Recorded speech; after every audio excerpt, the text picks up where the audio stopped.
الحمد لله الذي إليه مصائر الخلق وأواقب الأمر نحمده على عظيم إحسانه ونير برهانه نوامي فضله وامتنانه لم يولد سبحانه فيكون في العز مشاركا ولم يلد فيكون مورثا هالكا ولم يتقدمه وقت ولا زمان ولم يتعوره زيادة ولا نقصان جلت عظمته والصلاة والسلام على سيد أسلم ما في الوجود سر الله في كل موجود نقطة دائرة الوجود صاحب اللواء الحمد والمقام المحمود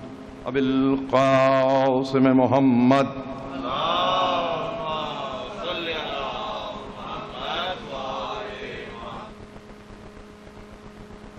طيبين الطاهرين المعصومين المظلومين الذين أذهب الله عنهم الرجس وطهرهم تطهيرا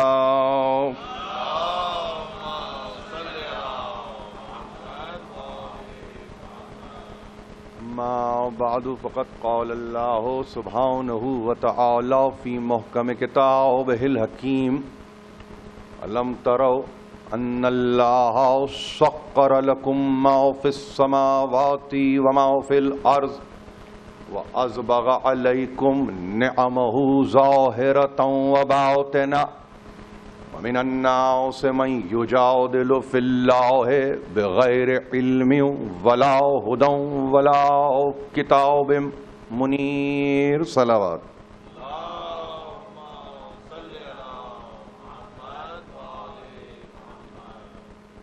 سامعین محترم، علم، ہدایت اور کتاب منیر کے عنوان پر یہ دوسری تقریر آپ کی سماعتوں کی نظر کی جا رہی ہے۔ پہلی ہی تقریر میں ہم نے جن مدارج کو طے کیا ہے ان میں جو سب سے اہم بات تھی وہ یہ کہ آپ کے حسن سماعت نے مجھے اس قابل بنایا کہ گو کہ طولانی تقریر رہی جو میرا مزاج نہیں ہے، لیکن اس کے باوجود محسوس یہ ہوا کہ آپ نے حتی المقدور اس کی پذیرائی کی اور اس واثق امید کے ساتھ کہ جس عنوان کی آیت آپ کی خدمت میں پیش کی گئی ہے اس کو آپ نے یقیناً اپنے مطالعے کا حصہ بنایا ہوگا۔ گو کہ آیت تقاضا مشاہدے کا کر رہی ہے، لیکن نہیں معلوم وہ کون سی نگاہیں درکار ہیں کہ جو زمین و آسمان کی وسعتوں میں پھیلی ہوئی اس کی نعمتوں کا احاطہ کر سکے۔ عزیزان محترم، ہمارے پاس ان ایام میں ہم یہ محسوس کرتے ہیں کہ وقت بڑا تیزی سے گزر جاتا ہے۔ آج محرم کی دوسری تاریخ ہے اور یہ تاریخ منسوب ہے، ظاہر ہے کہ ورود سید الشہداء بزمین کربلا۔ ہم ان تقاضوں کو بھی مد نظر رکھتے ہیں، اس لیے کہ کس حد تک آپ کے ذہن پر بوجھ ڈالا جائے اور کس حد تک موضوع پر گفتگو کی جائے، پھر کس حد تک ان اذہان کو اور ان افراد کو مطمئن کیا جائے کہ جو فقط گریے کے لیے یہاں پر حاضر ہوتے ہیں۔ سب کا خیال رکھنا اور اپنے آپ کو سب پر تقسیم کر دینا، یہ بڑا مشکل سلسلہ ہے، لیکن کوشش اس بات کی جائے گی کہ معین وقت میں، محدود وقت میں ہم ان تمام امور کو طے کر لیں۔ آغاز ہی میں آپ سے یہ عرض کروں کہ میری اب تقریروں کا دورانیہ میں 50 منٹ سے زیادہ نہیں رکھوں گا، اس لیے کہ آپ کے کام کے دن ہیں، صبح آپ کو کام پہ جانا ہے، بچوں کو اپنے تعلیم کے تعلق سے مصروف رہنا ہے، یہ ساری چیزیں مد نظر ہیں۔ دیکھیے اس آیت کو جو سورہ مبارک لقمان کی آیت ہے، اس کا ترجمہ یقیناً آپ نے دیکھا ہوگا، وہ یہی ہے کہ کیا تم سب نہیں دیکھتے کہ اللہ نے کس طرح سے تم سب کے لیے مسخر کیا ہے جو کچھ کے سماوات میں ہے اور جو کچھ کے زمین میں ہے، اور تم پر نعمتوں کو جو ظاہری ہیں، جو باطنی ہیں، جو نظر آ رہی ہیں، جو چھپی ہوئی ہیں، جو اس منزل پر ہیں کہ تم جن سے براہ راست استفادہ کر رہے ہو، اور کچھ ایسی ہیں کہ جن کو تم براہ راست اپنے مشاہدے میں نہیں لا رہے ہو، سب کو تم پر کامل کر دیا، مگر اس کے ساتھ ساتھ انسانوں میں کوئی ہے، وہ ایک ہو یا کئی ایک، کہ جو بغیر علم و ہدایت و کتاب منیر کے اس کے بارے میں جھگڑتے ہیں۔ یہ ہے عمومی ترجمہ جو آپ کی خدمت میں کیا گیا۔ اس سلسلے میں ترجموں کا اختلاف میرے پیش نظر ہے۔ کل میں نے اپنی پہلی ہی تقریر میں کہا، زبان ایک ہے، بیان ایک ہے، مگر تفہیم ہے کہ مختلف ہے، اور اس کی بنیادی وجہ یہ ہوتی ہے کہ آپ کا مدرک کیا ہے، آپ کا ماخذ کیا ہے، آپ کا مصدر کیا ہے، آپ کا ریسورس کیا ہے، آپ کس کی فکر پر بھروسہ کر کے قرآن کو سمجھنے کی کوشش کر رہے ہیں۔ یہ وہ امور ہیں کہ جن پر توجہ کی ضرورت ہے۔ ایک ترجمہ اس تعلق سے کہ انسانوں میں ایک ایسا انسان ودن پیرنتھیسس نام دے دیا نضر ابن حارث کا، اور ایک ایسا بھی ترجمہ جس میں کسی کا نام نہیں ہے، بلکہ اعلان یہ کیا گیا انسانوں میں ایسے بھی ہیں جو جھگڑا کرتے ہیں اللہ کے بارے میں بغیر علم یا ہدایت یا کتاب منیر۔ اور اس میں ظاہر ہے کہ اس ترجمے نے ہمیں ایک ایسے مقام پر لا کے کھڑا کر دیا کہ جس میں اب شبہ پیدا ہونے لگا کہ اگر ان تین میں کوئی ایک شے بھی موجود ہو تو اس کے ساتھ جدال کی منزل قائم کی جا سکتی ہے، بحث اور مباحثہ کیا جا سکتا ہے، چجائے کہ قرآن نے قطعاً یہ آپشن نہیں دیا۔ قرآن نے بس اتنا کہا بغیر علم و ہدایت و کتاب منیر یہ جدل کرتے ہیں، یہ بحث کرتے ہیں، یہ مباحثہ کرتے ہیں، یہ جھگڑا کرتے ہیں۔ دونوں ہی اردو زبان کے ترجمے ہیں، اس میں توفیقات سے زیادہ تعلیمات کی ضرورت ہے۔ ہر بات کو اس طرح سے بیان کر دینا کہ توفیق الہی شامل حال نہ تھی تو یہ ہو گیا، تو پھر تاریخ اسلام یا مسلمانوں کی تاریخ میں خاص طور پر ایسے مراحل آئیں گے جہاں غلطیوں پر غلطیاں کی جائیں اور اس کے بعد یہ کہا جائے کہ توفیق اللہ کی شامل نہیں تھی۔ دیکھیے یہ اہم مسئلہ ہے، اس کو سمجھنے کی ضرورت ہے۔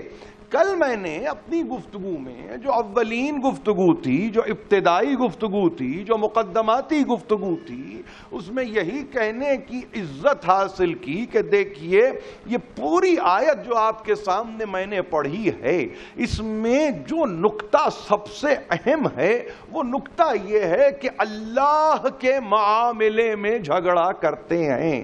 وہاں توحید کے تعلق سے گفتگو نہیں کی گئی ہے، وہاں قیامت کے تعلق سے گفتگو نہیں کی گئی ہے، وہاں اس کے عدل و عدالت کے تعلق سے گفتگو نہیں کی گئی، وہاں نبوت و رسالت کے حوالے سے گفتگو نہیں کی گئی، بلکہ گفتگو یہ کی گئی کہ سب کچھ تمہارے حوالے کر رہا ہے، مخلوقات کو، موجودات کو تمہارے حوالے کس طرح کر رہا ہے کہ اب وہ فرما بردار ہیں بتوسط الہی، یعنی تمہیں افادہ دے رہے ہیں، تمہیں فائدہ پہنچا رہے ہیں، وہ نعمتیں کھلی ہوئی ہوں یا وہ نعمتیں چھپی ہوئی ہوں، سب کی سب ہیں جو تمہارے سامنے پیش کر دی گئی ہیں۔ اب کیا بات ہے کہ انسان جھگڑا کرتا ہے، اب کیا بات ہے کہ انسان خواہ مخواہ کی بحث کرتا ہے،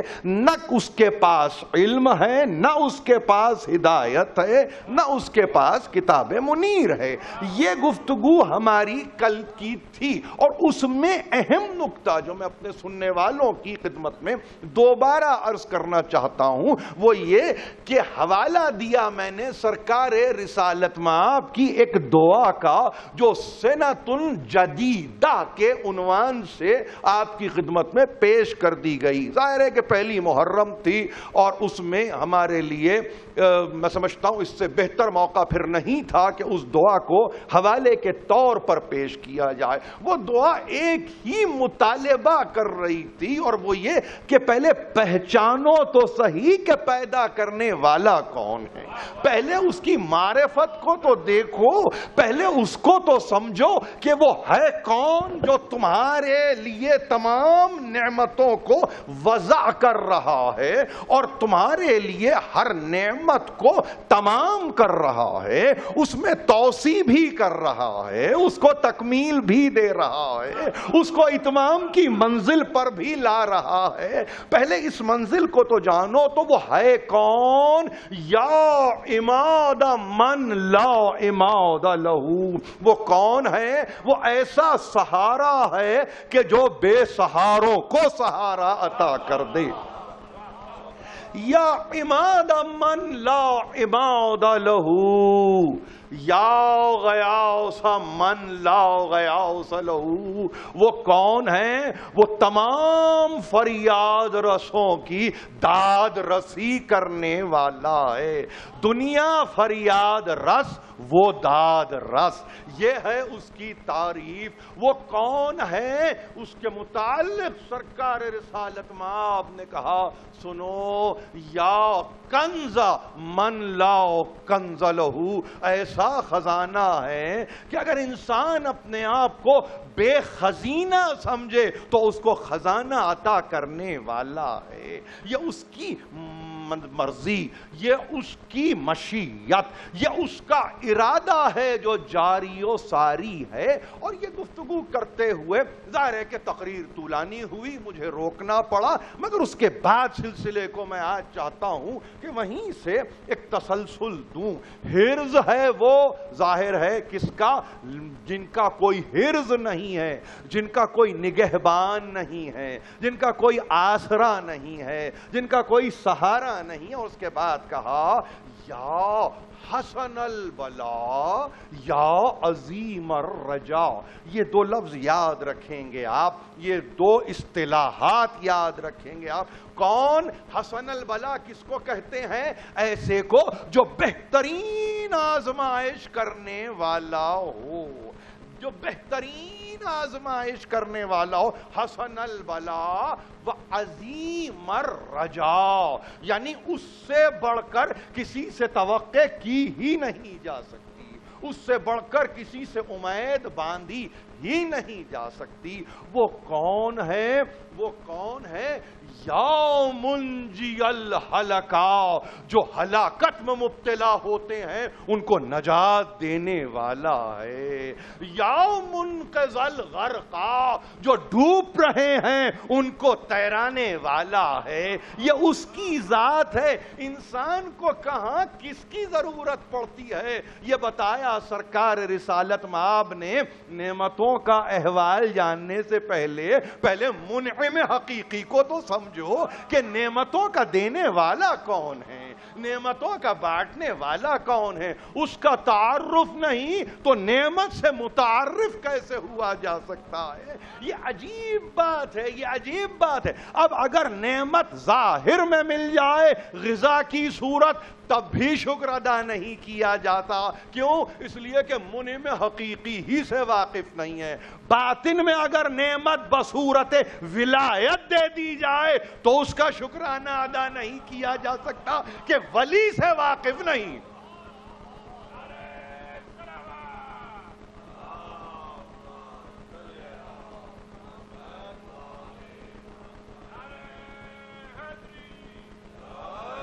یہ کون؟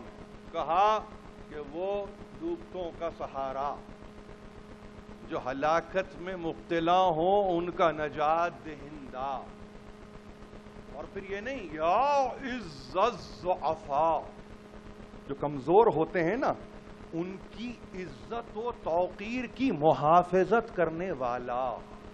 اب اس ضعف کو سمجھیے، اور ضعف کے نتیجے میں دنیا سمجھ رہی ہے یہ کمزوری کاہے کی کمزوری، آپ رک گئے جسمانی کمزوری تک، لیکن اعلان کرنے والا اعلان کر رہا ہے اصل میں ضعف کیا پیدا کر رہا ہے، ان کی عزت میں کمی۔ دیکھیے آج ہم ماڈرن سوسائٹیز میں جی رہے ہیں، اور ہم نے یہاں آ کے سیکھا، جبکہ معاملہ ہمارے گھر کا تھا، کہ اگر کوئی کمزور ہو تو اس کی عزت و توقیر کا مذاق نہ اڑاؤ۔ اس دنیا میں اور ان ممالک میں جو مغرب ہیں یا مغرب میں ہیں، انہوں نے بتایا، گو کہ آپ کے گھر کی بات تھی مگر آپ نے نہ سیکھا، نہ سیکھنا تھا، مگر آپ کے سیکھنے نہ سیکھنے سے اصول تو تبدیل نہیں ہوتا نا۔ یعنی اگر آپ توجہ نہ دیں اصول پر تو اسے اصول میں تو کمی نہیں آئے گی، اصول تو اپنے مقام پر ہے۔ سورج کو دیکھ کے اگر کوئی آنکھیں بند کر لے تو اس سے سورج کی شعاؤں میں تو فرق نہیں پڑتا، لیکن یہی بات ہے کہ اپنے اصل سے اگر انسان مل کے رہے تو کیا اعلان کیا، سنو سمجھو کہ وہ ہے کون۔ یہ تو ساری تعریفیں، انت الذی سجد لک سواد اللیل ونور النہار۔ سرکار رسالت مآب، امت کی تربیت ہو رہی ہے کہ پہلے پہچانو تو کہ ہے کون۔ تو ہی ہے وہ کہ جس کو رات کی تاریکیاں سجدہ کرتی ہیں، تو ہی ہے وہ جس کو دن کی روشنی سجدہ کرتی ہے۔ انت الذی سجد لک سواد اللیل ونور النہار وضوء القمر وشعاع الشمس۔ وہ ہے کہ جس کو چاند کی چاندنی سجدہ کرتی ہے۔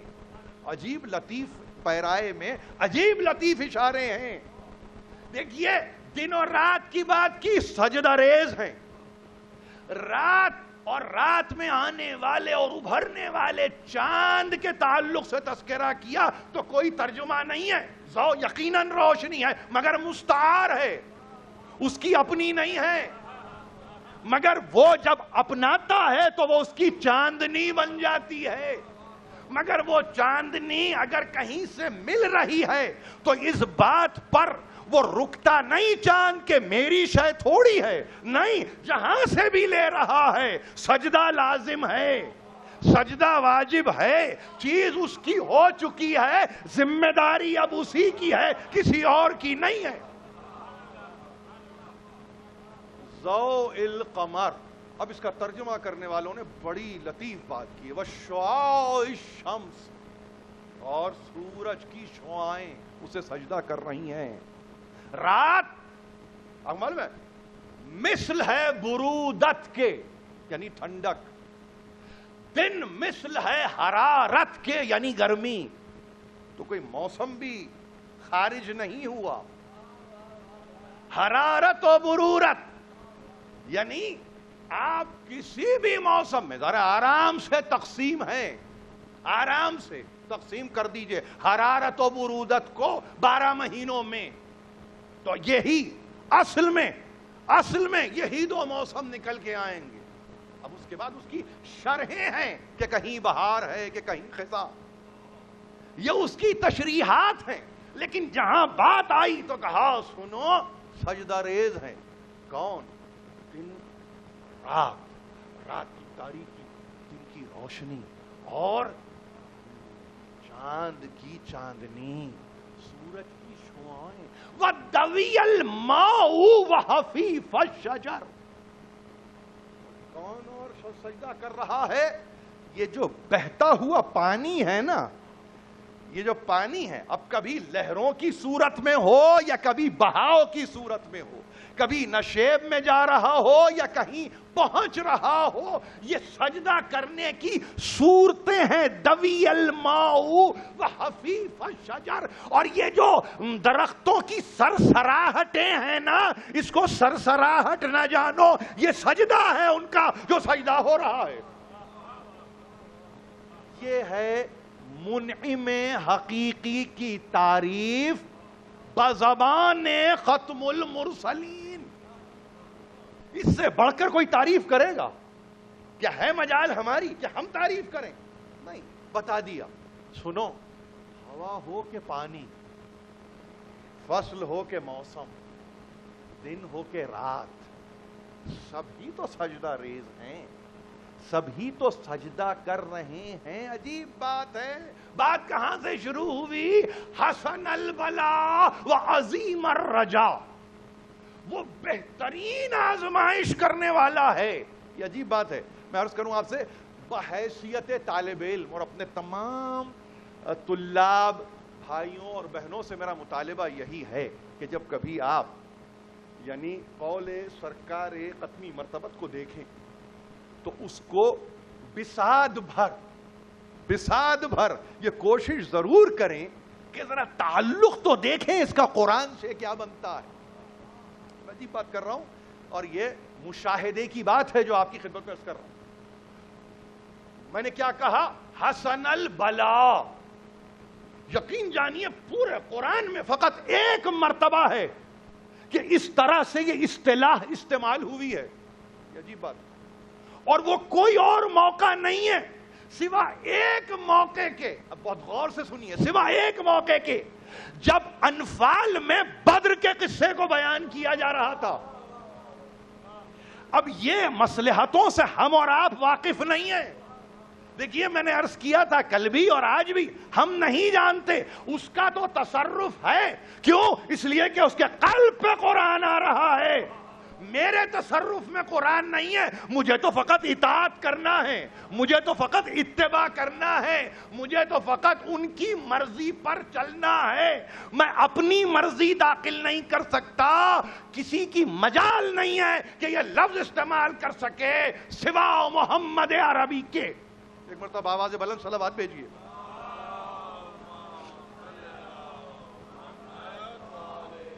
سورہ انفال کے پڑھنے والے یہاں بیٹھے ہیں.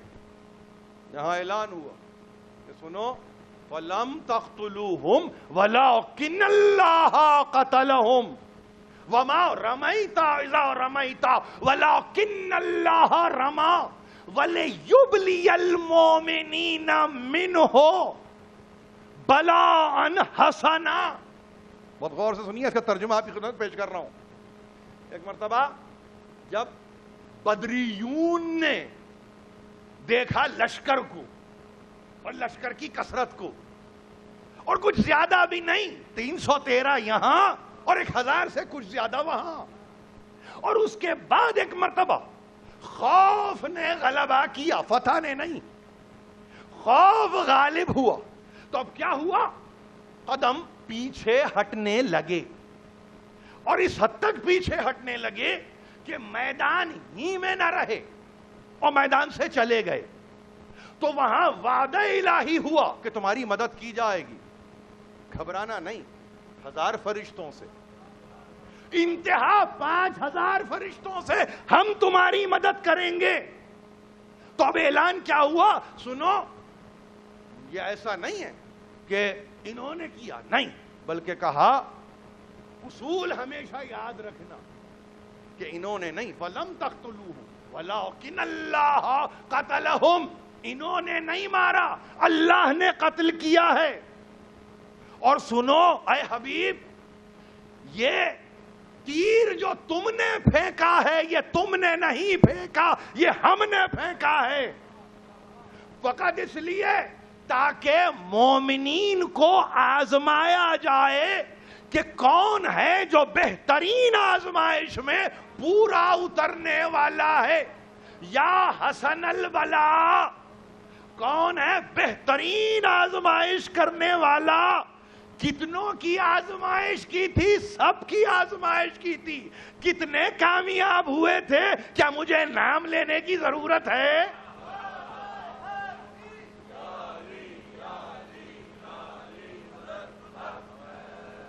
اب دیکھیے, بات میں چونکہ بات آئی اور سب یعنی سننے والے اولائیت و مولائیت میں سرشار ہیں, تو اب وہ بات ناتمام بھی نہیں رہ سکتی, اس کو تمام کرنا بھی ضروری ہے. کیوں تمام کروں؟ اس لیے کہ نعمتیں تمام ہوئی ہیں.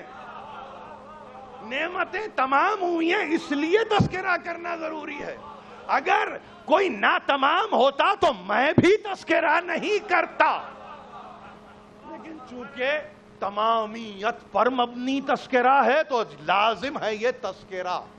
کوئی دیکھیے, ہمارے پاس ایک عجیب و غریب بات ہے, عمومی تراجم میں آپ کے سامنے پیش کر دوں گا, آپ بھی جا کے دیکھیے. ظاہر ہے کہ ہر گھر میں مولانا فرمان علی کا ترجمہ ہوگا, جہاں اردو پڑھی جاتی ہے وہاں پر یقیناً ترجمے میں میں سمجھتا ہوں کہ مولانا مقبول احمد سے زیادہ اگر ترجمہ گھروں میں ہوگا تو مولانا فرمان علی کا ہوگا, اس میں کوئی شک نہیں ہے. اور میرے وہ بھائی جو میرے مسلک سے وابستہ نہیں ہے, ایسا ہو نہیں سکتا کہ ان کے پاس سید ابو الاعلی مودودی کا ترجمہ نہ ہو تفہیم القرآن کی صورت میں. تو اس کا مطلب یہ ہوا کہ 2 پاپولر تراجم کا میں تذکرہ کر رہا ہوں, ایک مولانا مودودی, ایک مولانا فرمان علی. دیکھیے, قرآن ایک ہی ہے, اس پر کوئی بحث نہیں ہے. ہم نے ان باتوں کو بہت پہلے طے کر دیا. وہ اور زمانے ہوا کرتے تھے جب ہمارے بچوں سے کہا جاتا تھا تمہارا قرآن الگ ہے, ہمارا قرآن الگ ہے. اب فکر نہیں, نظر بھی بالغ ہو گئی. جو چارجز لگاتے تھے اب وہ بالغ ہو گئے, اب وہ چارجز نہیں لگتے. آپ سمجھ رہے ہیں, ہم تو شروع سے بلوغت کی منزل پہ تھے, مگر دنیا عہد طفلی میں تھی اور وہ آہستہ آہستہ, کبھی کبھی بچہ دیر سے بولنا شروع کرتا ہے تو گھبرانے کی ضرورت نہیں, کبھی تو بولے گا, بس شرط یہ کہ گونگا نہ ہو. تو ہم نے بڑے اطمینان سے یعنی یقین جانیے کم از کم گزشتہ صدی گواہ ہے کہ ہم نے بڑے اطمینان سے زندگی گزاری. ہم نے کہا ایک نہ ایک دن آئیں گے اور کہیں گے کہ ہاں اب یہ گفتگو بند کرو, یہ 40 سپارے اور پھر بکری کا تذکرہ اور بکری کے سپاروں کے چبا جانے کا تذکرہ, اس کو چھوڑو. تو اب یہ قصہ متروک ہو گیا. یعنی سمجھے, بدعت کہیں سے شروع ہوئی, بدعت کہیں پہ ختم ہو گئی. ہم سے سروکار نہیں ہے کسی بدعت کا, ہم کرتے ہی نہیں کسی کام کا آغاز جب تک کہ ہم دیکھ نہ لیں چشم بصیرت سے اپنی کہ نگاہ ہے ختمی مرتبت میں اس کا مقام کیا ہے, بس اور کچھ نہیں ہے. تو یہاں 2 ترجمے میرے پیش نظر رہے. کھلا ترجمہ مولانا فرمان علی کا, اور انہوں نے بڑی ہی یعنی فراغ دلی سے ترجمہ کیا اور یہ کہا کہ یہ اصل میں امتحان نہیں تھا, یہ احسان تھا. یہ عجیب بات ہے, یعنی گنجائش لفظوں میں نہیں ہے ان معنی کے. وَلَيُبْلِيَ الْمُؤْمِنِينَ مِنْهُ بَلَاءً حَسَنًا, اس میں کہیں احسان نہیں ہے. کیوں؟ اس لیے کہ ابتلا ہے اس میں, مومنین ہے اس میں, خوبصورتی اس میں ہے, کس کی؟ آزمائش کی, سب ہے, مگر اس میں احسان نہیں ہے. لیکن یہ وہی کہہ سکتا ہے جو امتحانوں سے گزرنا جانتا ہو. کیوں؟ اس لیے کہ وہ ہر امتحان سے گزرتے ہوئے اس کا یقین یہ ہوتا ہے کہ مجھے اگر چنا گیا ہے, مجھے اگر منتخب کیا گیا ہے, اگر اللہ کی نگاہ انتقام مجھ پر پڑی ہے تو پہلے تو احسان قائم ہو گیا، آزمائش تو بعد میں ہوگی۔ کیا چنا جانا اس کا احسان نہیں ہے؟ کیا منتخب کیا جانا اس کا احسان نہیں ہے؟ کیا استعفا کی منزل پہ آنا اس کا احسان نہیں ہے؟ باتیں تو ساری بعد میں ہوں گی۔ تو یہ ترجمہ کیا مولانا فرمان علی نے، دل سے قریب دماغ سے قریب۔ کیوں؟ اس لیے کہ آیت کے باطن میں اتر گئے، اس لیے کہ باطن میں نعمت چھپی ہوئی ہے، باطن میں نعمت چھپی ہوئی ہے۔ صاحب تفہیم نے ترجمہ کیا اور انہوں نے ترجمے میں دیکھیے بڑا فرق ہے آپ میں، یہ خدا کا شکر ادا کیجئے اب جو میں جملے ادا کر رہا ہوں کہ آپ کہاں پر ہیں اور دنیا کہاں پر ہے۔ ان کو ترجمہ کرنے سے پہلے بریکٹس میں وضاحت دینی پڑی، اور کیا وضاحت تھی کہ مومنوں کے ہاتھ چونکہ اس کام میں استعمال ہوئے تھے لہذا وہ بہترین آزمائش سے چاہتا تھا کہ گزر جائیں۔ بہت فرق ہے، بہت فرق ہے۔ ایک کہتا ہے بغیر یہ کہے ہوئے کہ کون کس پر احسان، اس نے کہا یہ احسان تھا اللہ کا۔ دوسرے کو بتانا پڑ رہا ہے کہ مومنوں کے ہاتھ سے یہ کام لیا گیا، تو اب میں کہیں اور نہیں جاتا، میں اب اس کے بعد مودودی کو نہیں پڑھتا، میں طبری کو پڑھتا ہوں۔ طبری نے کہا ہاتھ ایسے ہاتھ تھے کہ ید اللہ بن گیا۔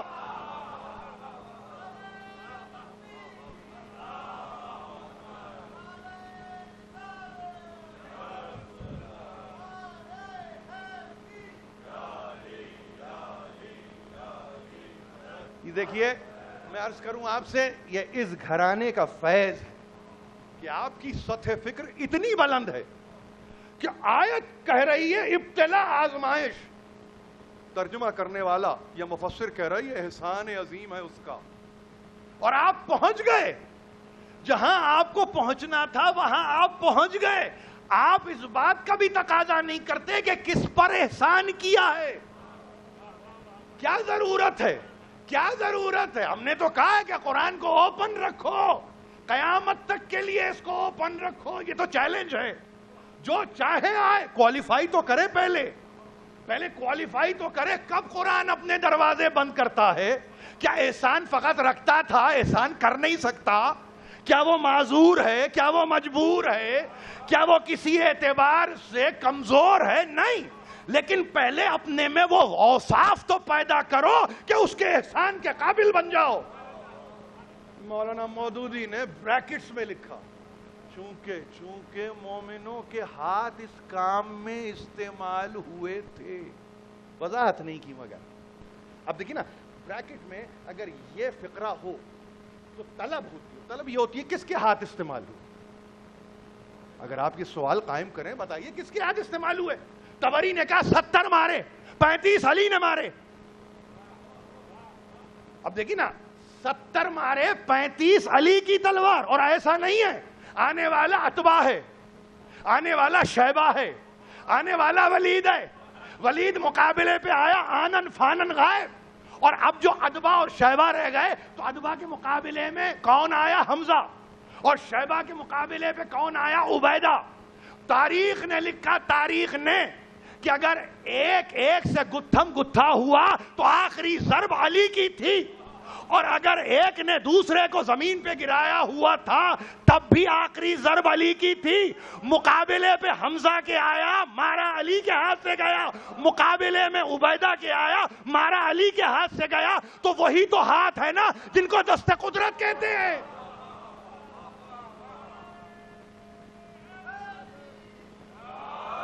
ید اللہ فوق ایدیہم، یہ اللہ کا ہاتھ ہے کہ جو تمام ہاتھوں پہ فوقیت رکھتا ہے۔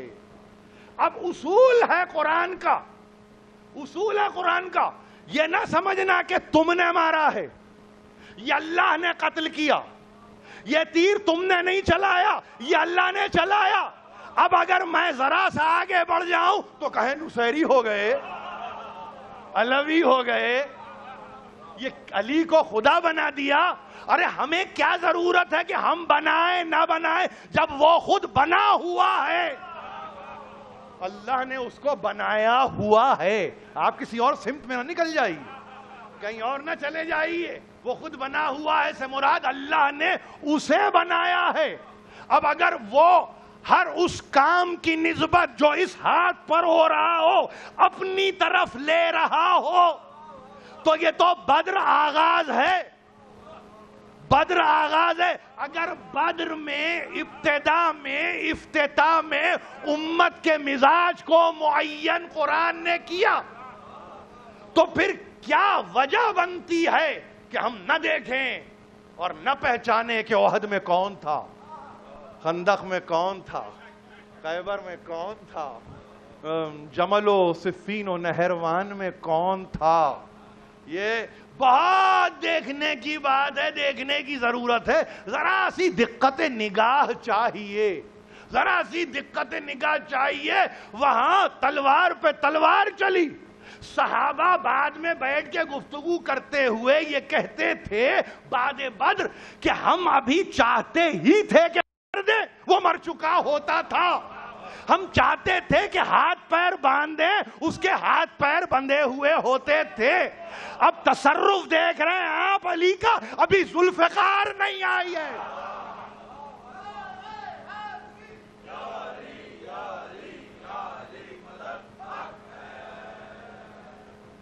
ذوالفقار کو علی کی کمزوری نہ جانی. ایک جنگ اس کے بغیر بھی دکھائی ہے, ایک جنگ اس کے بغیر بھی دکھائی ہے. دیکھیے یہ ذوالفقار کے لیے ہوگی کوئی بڑائی کہ وہ علی کے ہاتھ میں ہے. علی کی عظمت نہیں ہے کہ ذوالفقار, نہیں نہیں. ایک بدر, ایک میں عرض کر رہا ہوں, بہت اہم بات کر رہا ہوں, پوری جنگ لڑی ہے بغیر ذوالفقار کے. تو لازم و ملزوم ہوگا کسی شاعر کے لیے, لیکن دست قدرت ہے علی, دست قدرت ہے علی. 70 ایکویشن بنتی ہے مساوات 35. کنٹریبیوشن تو دیکھیں گے نا آپ, کسی بھی سطح پہ کسی بھی آپ فکر کو بیلانگ کرتے ہو, ایک کنٹریبیوشن ہوتا ہے. یعنی عام سطح پر نا, اب یہ ڈونیشن کی اپیل کی ہے, اگر کوئی بہت نکل کے آئے اور ہزاروں ڈالر ڈونیٹ کر دے تو آپ اس کی کنٹریبیوشن, کیونکہ مساوات تو نکالیں گے کہ بھائی اتنا جمع ہوا, اس میں اتنا ان کا حصہ تھا. کاہے کے لیے, کاہے کے لیے, کس بات کے لیے؟ کیا تکبر کے لیے, غرور کے؟ نہیں, دوسروں کو تشویق شوق دلانے کے لیے کہ دیکھو یہ علی ہے, عریشے پہ ہیں ختمی مرتبت, ساتھ میں کوئی بہت بزرگ صحابی بھی کھڑے ہیں, ان کو کھڑے رہنے دیجئے, ہم ان کے مقام سے الگ نہیں کرتے. عریشے پر سرکار کے ساتھ وہ ہیں, ہم کبھی بھی عزت و تکریم میں کمی نہیں کرتے. وہی مقام تھا, وہی مقام رہ گیا. لیکن علی نے جب اپنے آپ کو جنگ میں جھونکا ہے تو معلوم ہے علی کو, نہیں یقین ہے علی کو کہ رسول کو ایک آنے واحد کے لیے بھی کوئی ضرر نہیں پہنچ سکتی. یہ علی کا ایمان ہے. دنیا نے حیرانی سے سنا, حیرانی سے دیکھا, اور اس کے بعد مجروح ہوئے. مجروح اول کا لقب آپ کو معلوم ہے کس نے پایا؟ عبیدہ ابن حارث ابن عبد المطلب. 17 رمضان کا واقعہ ہے, 4 روز زندہ رہے. شاید کسی کو نہیں معلوم کہ خود عبیدہ کی تاریخ شہادت 21 رمضان ہے. 4 روز زندہ رہے عبیدہ اپنے زخم جسم پر کھانے کے بعد. مگر ایک عجیب بات سے دنیا سے رخصت ہوئے, اور ایک عجیب انداز سے رخصت ہوئے. ایک مرتبہ کہا آئے زخمی حالت میں سرکار رسالت میں آپ کے پاس, اور بے اختیار صورت کو دیکھ کے کہا شہادت کے درجے پہ تو فائز ہو جاؤں گا نا. سرکار دو عالم نے بشارت دی, بشارت دی. 4 روز کے بعد جا رہے ہیں دنیا سے, بشارت وہیں ہے, بشیر و نذیر ہے, ظاہر ہے کہ واقف حال ہے. کہا کہ ہاں شہادت نصیب ہو. تو بے اختیار کہا کاش کہ آج چچا ابو طالب ہوتے. عجیب بات, دیکھیے عجیب بات ہے یہ عجیب بات ہے، تاریخ میں یاد رکھنے کے قابل بات ہے۔ عبیدہ ابن حارث ابن عبد المطلب رشتے میں بھتیجے ہیں، ابو طالب کے ایک بھائی ہیں حارث، حارث کا بیٹا ہے عبیدہ، ابو طالب کے بیٹے ہیں علی، اور وہاں عبداللہ کے بیٹے ہیں محمد، سلسلہ آپ کے سامنے ہے۔ کہا کاش کے ہوتے تو دیکھتے، کیا دیکھتے؟ کیا دیکھتے؟ دیکھتے کہ جو انہوں نے آپ کی مدح میں کہا تھا، گزر گئے ابو طالب دنیا سے، ابو طالب پہ وحی نہیں آتی، بہت غور سے سنیے اس بات کو، ابو طالب پہ وحی نہیں آتی، مگر جو بات کہہ گئے، کہا کیا کہا؟ کہا آپ کے لیے کہتے یہ تھے نسلمہ حتی یزرعو حولہ نہزل ان ابناءنا وحلائلی، یہ شعر ہے ابو طالب کا۔ کہا کہ فرماتے تھے کہ ہم محمد کو حوالے کر دیں گے اس وقت جب ہم سب اس کے گرد لڑتے لڑتے مر نہ جائیں، اور ہمیں محبت نہیں ہے محمد کے مقابلے پر، نہ اپنے بیٹوں سے نہ اپنی بیویوں سے۔ یہ اسلام کی پہلی جنگ ہو رہی تھی، ریفرنس ٹو دا کانٹیکسٹ عبیدہ بن رہے تھے، گزرتے ہوئے ابو طالب کو یاد دلا رہے تھے ہم کبھی بھی حوالے نہیں کریں گے محمد کو دشمنوں کے، تا وقتے کہ ہم اس کے گرد مر جائیں اور اپنی جان دے دیں، تب کوئی سوچے تو سوچے۔ اور سنو، نہ ہمارے بیٹے نہ ہماری بیویاں، یہ عجیب بات ہے، یہ کھلا ہی نہیں مرحلہ، یہ کھلا ہی نہیں مسئلہ، بیٹوں کے ساتھ بیویوں کا تعلق کیا ہوتا ہے؟ تو معلوم یہ ہوا کہ وہ جینڈر لیس گفتگو ابو طالب نے بہت پہلے کر دی تھی کہ محمد سے محبت کرنا تو جینڈر لیس ہو کے گفتگو کرنا، یہاں تذکیر و تانیث نہیں ہے پیش نظر، کون کرے کون نہ کرے یہ پیش نظر نہیں ہے۔ وہ بیٹے ہوں تو محبت کریں، وہ بیویاں ہوں تو محبت کریں، اگر کوئی محبت نہ کرے تو ایسا محبت کرنے والا اگر محبت نہ کرے تو پھر نہ وہ بیٹا ہو سکتا ہے نہ بیوی ہو سکتی۔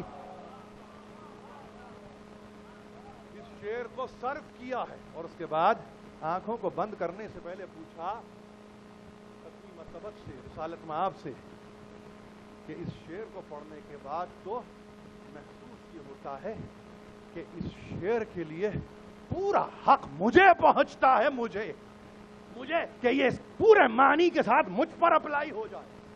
سرکار رسالت مآب کی شان میں کہا جانے والا شعر دنیا سے جاتے ہوئے عبیدہ اپنا بنا کے لے کے چلے گئے۔ یہ پہلی قربانی تھی جو اس گھرانے سے کی جا رہی تھی۔ یہ تو اپنے عبیدہ کا تذکرہ کریں، حمزہ کا تذکرہ کرنے کی ضرورت نہیں ہے، مگر ایک تذکرہ جس سے پرخاش رہی نسلوں، صدیوں کو، امتوں کو، آنے والوں کو، اور وہ تذکرہ علی کا تذکرہ، وہ تذکرہ علی کا تذکرہ تھا۔ میں مطمئن ہوں، بس آپ یقین جانیے، بڑا اطمینان ہے مجھے، اس لیے کہ جو سمجھ نہ سکا علی کو، اس کو بھی لکھنا پڑا بریکٹس میں کہ مومنوں کے ہاتھ کا استعمال، بس اور کچھ نہیں ہے، اور کچھ نہیں ہے۔ مومن کہا تو علی کہا، ہاتھ کہا تو علی کا ہاتھ کہا۔ ظاہر مصلحتیں ہوں گی، ان کو بھی جینا ہوگا، ان کو بھی رہنا ہوگا، مگر ایک جینے کا سلیقہ پتہ ہے کیا ہے؟ بے خوف جیو، بے خوف جیو، کسی جماعت کے خوف میں نہ مبتلا ہو کے نہ جیو، اس لیے کہ اگر بے خوف جیتے تو یہ دن آج کا دیکھنا نہ پڑتا۔ یہ جو گفتگو ممبر سے ہو رہی ہے وہ کسی اور پیرائے میں کی جاتی، احسان اللہ کا جو آزمائش میں مبتلا کرتا ہے۔ گفتگو کو یہاں ختم کروں فقط اس لیے کہ اب بھی یعنی اب سے لے کر اختتام مجلس تک بڑی اہم بات کرنا چاہتا ہوں، وہ احسان جو علی اور اولاد علی پر قائم کیا ہے پروردگار علی اعلیٰ نے، اور اس احسان کا تذکرہ قرآن کے ترجمے میں ہوا، وہاں پر اعلان کرنے والا اس اسی سلسلے کا اعلان کر رہا ہے. سنو، یاد رکھو، میں جو نکل رہا ہوں اپنے شہر سے کاہے کے لیے نکل رہا ہوں؟ انی لم اخرج اشرا ولا بطرا ولا مفسدا ولا ظالما. سنو، میں بڑا بننے کے لیے نہیں نکل رہا ہوں. دیکھیے، احسان اللہ کا ہے ان پر. میں اکڑنے کے لیے نہیں نکل رہا ہوں مدینے سے. میں فساد پھیلانے کے لیے نہیں نکل رہا ہوں. میں ظلم کے لیے آمادہ نہیں ہوں. میں اس لیے نہیں نکل رہا ہوں. سنو، خرجت لإصلاح لطلب امت جدی رسول اللہ صلی اللہ علیہ وآلہ وسلم. میں جو نکل رہا ہوں فقط اس لیے کہ میں اپنے جد کی امت کی اصلاح کروں. یعنی ایک احسان اور اريد ان امر بالمعروف وانہا عن المنکر واسیر بسیرت جدی و ابی علی ابن ابی طالب علیہ الصلوۃ والسلام. یہ حسین نے عبداللہ ابن عباس سے گفتگو کی ہے جو آپ کی خدمت میں پیش کر رہا ہوں. مسلمانوں کا پہلا مفسر قرآن عبداللہ ابن عباس. میری گفتگو بہت غور سے سنیں گے آپ. پہلا مفسر عبداللہ ابن عباس.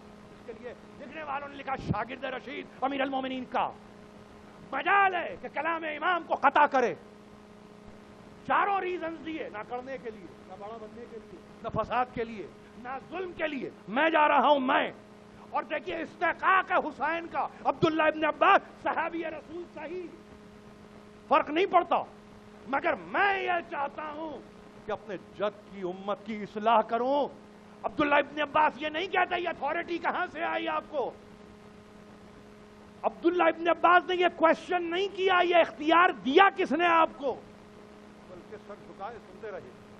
سنو، میرا اختیار کیا ہے؟ معروف کا حکم دوں گا، منکر سے روکوں گا. اور یہ جو میں کر رہا ہوں نا، یہ میں اپنے پدر بزرگوار اور اپنے جد بزرگوار کی سیرت پر چل رہا ہوں. ساری باتیں طے کر دیں. آج اگر کوئی گفتگو کر کے یہ کہے کہ یہ وجہ تھی، یہ وجہ تھی، یہ وجہ تھی، تو عبداللہ ابن عباس سے بڑھ کے تو کوئی نہیں ہے نا. 6,500 آیتیں عبداللہ ابن عباس کے سامنے کھلی ہوئی ہیں. کوئی تو آیت پڑھ دیتے اور یہ کہتے کہ نہیں، آپ کا جانا جائز نہیں ہے، آپ کا جانا بنتا نہیں ہے، آپ کا جانا مصلحت کے تحت نہیں ہے. یعنی کمال ہے، یہ کمال ہے، یہ تاریخ کا کمال ہے. مناقب کو اٹھا کے دیکھ لیجئے، مقاتل کو اٹھا کے دیکھ لیجئے، کہیں یہ نہیں لکھا ہے کہ آگے سے کچھ کہا ہو. خاموشی سی خاموشی ہے، بے اختیار کا.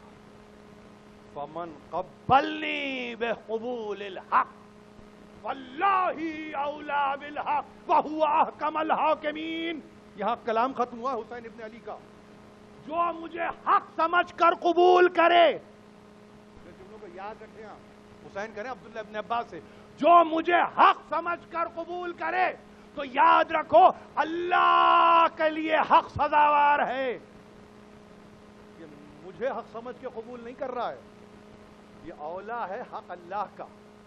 یہ اللہ کے حق کو سمجھ رہا ہے. وَهُوَ أَحْكَمَ الْحَاكِمِينَ. بہترین حکم دینے والا، بہترین حکم لگانے والا، بہترین فیصلہ کرنے والا. تو اب نکلے اور نکلنے کے بعد منزلوں پہ منزلیں طے کر کے گئے. مکے میں رہے، 3 شعبان کو پہنچ چکے تھے اور دنیا نے کہا حج کو عمرے سے تبدیل کر دیا. اور عالم یہ کہ مکتوبات سے مکتوبات آئے، اتنے آئے کہ 12,000 خطوط آئے. اب جو قلم لے کے بیٹھے تو کہا سنو، بسم اللہ الرحمن الرحیم. انا الحسین ابن علی ابن ابی طالب.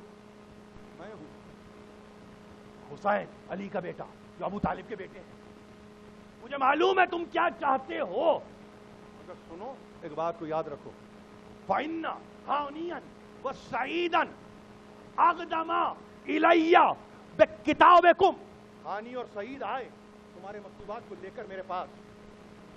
میری خدمت میں تمہارے مکتوبات آ چکے ہیں اور میں جانتا ہوں عرفت، میرے علم میں ہیں. میں جانتا ہوں. کیا جانتا ہوں؟ میں یہ جانتا ہوں کہ تم ان خطوط میں لکھ رہے ہو ما ذکرتموہ، کیا ذکر کر رہے ہو؟ تم یہ ذکر کر رہے ہو لیسا لکم امام غیری، تمہارے پاس میرے علاوہ کوئی اور امام نہیں ہے، تمہارے پاس میرے سوا کوئی اور امام نہیں ہے. اور تم کیا کہہ رہے ہو؟ وَتَسَاءَلُونِي کیا القدوم الیک، تم یہ سوال کر رہے ہو کہ میں تمہاری طرف آؤں. کیوں؟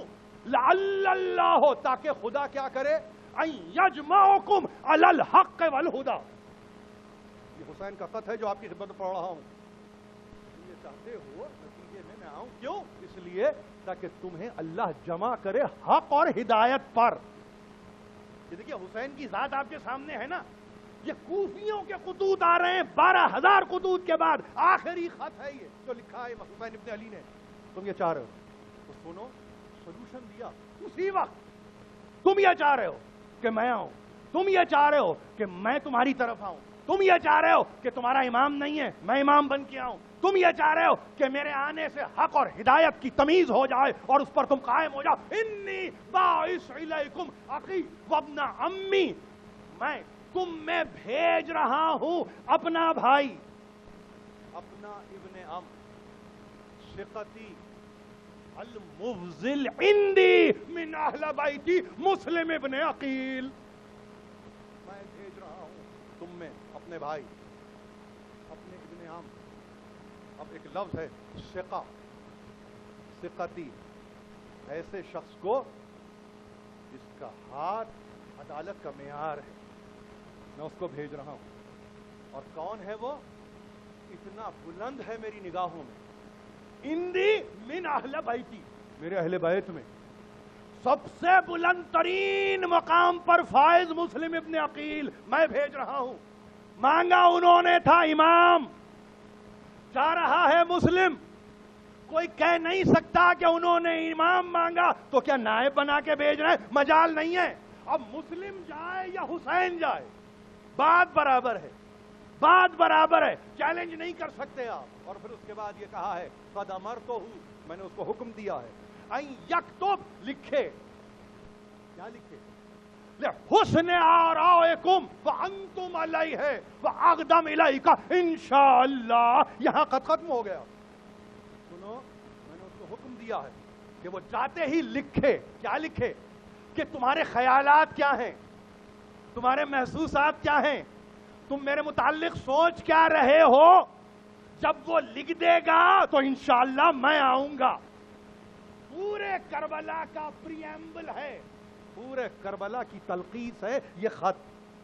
بشرطے کہ آنکھیں کھول کے اگر اس کا مطالعہ کیا جائے.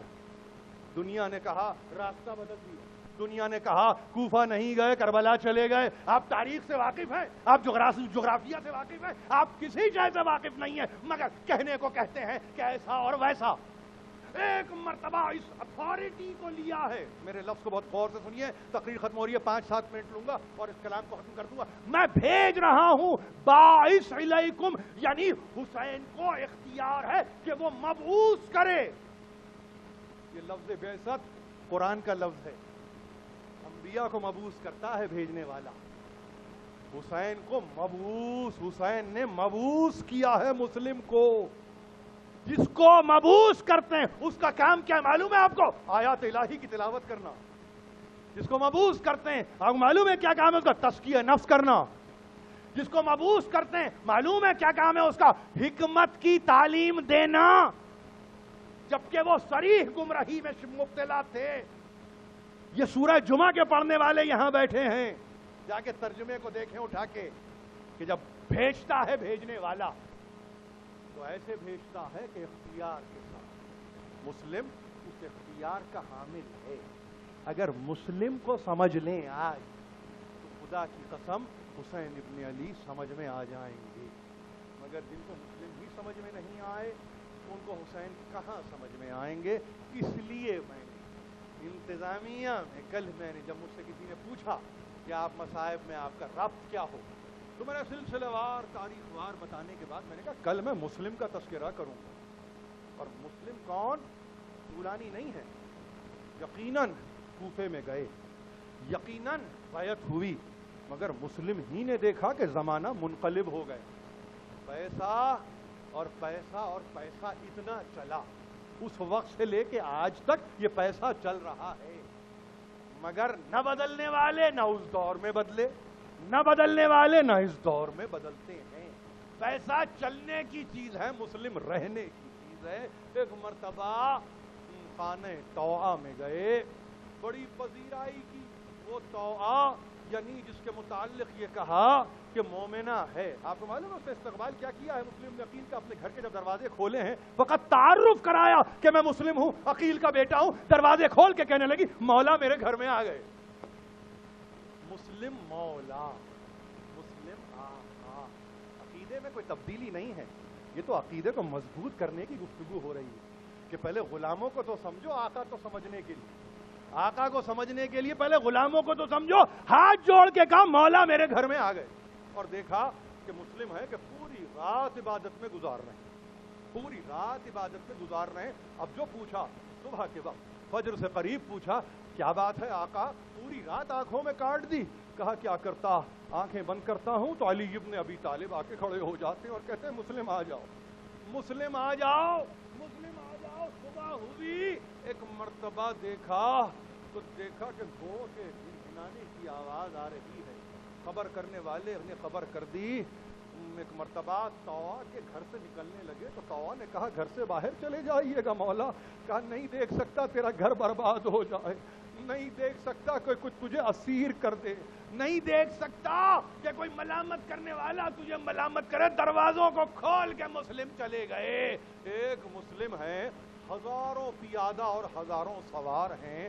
آنے واحد میں 500 سے زیادہ ناریوں کو داخل جہنم کیا. اور لکھنے والے نے اب جو خط لکھا پیچھے کہ مجھے اور کمک بھیج, مجھے اور مدد بھیج, تو سوال کرنے والے نے سوال کیا ایک کے مقابلے پر اتنے. تو لکھنے والے نے لکھا کہ کیا سمجھ رہا ہے, تو سمجھ رہا ہے میں کسی کوفے کے بقال سے لڑ رہا ہوں؟ ارے یہ محمد کے سیوف میں ایک سیف برہنہ ہے, یہ شمشیر برہنہ ہے جو محمد کی تلواروں میں ایک تلوار ہے جس سے میں لڑ رہا ہوں. مسلم نقیل اسیر ہوئے, ہاتھوں کو باندھا گیا, پیروں کو باندھا گیا, راستے میں گھسیٹا گیا, دربار میں لایا گیا.